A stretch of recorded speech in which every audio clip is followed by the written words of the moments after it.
Today special వచ్చేసి పుదీనా చట్నీ అండి. అందుకు కావాల్సిన ఇంగ్రీడియంట్స్ పచ్చిమిర్చి, టమాటా, వెల్లుల్లి రెబ్బలు, జీలకర్ర, పల్లీలు, పుదీనా ఆకు, నానబెట్టుకున్న చింతపండు అండి. స్టవ్ పైన కడాయి పెట్టి 3 స్పూన్ ఆయిల్ వేసి ఆయిల్ వేడైన తర్వాత పల్లీలు, పచ్చిమిర్చి, జీలకర్ర, వెల్లుల్లి రెబ్బలు వేసి వేగనివ్వాలండి.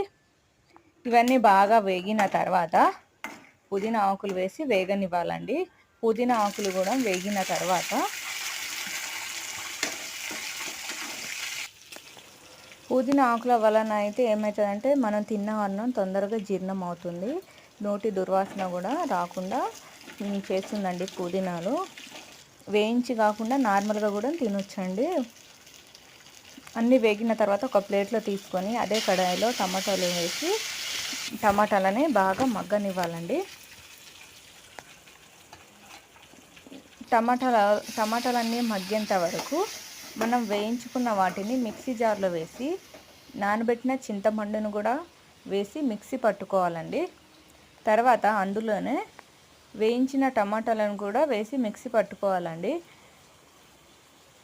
మళ్ళీ అదే కడాయిలో 2 స్పూన్ల ఆయిల్ వేసి ఎండుమిర్చి, కరివేపాకు, కొద్దిగా పసుపు వేసి వేగనిచ్చిన తర్వాత మనం మిక్సీ పట్టుకున్న చట్నీని వేసి వేగనీయాలండి. తర్వాత స్టవ్ ఆఫ్ చేసుకోవాలి. ఒక నిమ్మకాయ సైజ్ అంతా ఉల్లిగడ్డను తీసుకొని చిన్న చిన్న ముక్కలుగా చేసి చట్నీ చల్లగా అయిన తర్వాత అందులో కలుపుకోవాలండి. అలాగే పైనుండి కొద్దిగా కొత్తిమీరను కూడా చల్లుకోవాలండి. ఉల్లిగడ్డలు పచ్చి వేస్తే ఏమవుతుందంటే చట్నీ అనేది చాలా సూపర్గా ఉంటుందండి, అంటే టేస్ట్గా ఉంటుంది.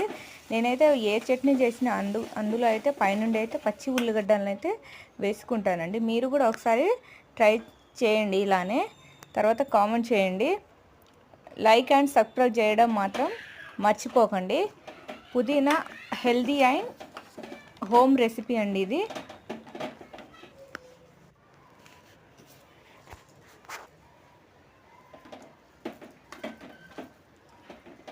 Thank you for watching.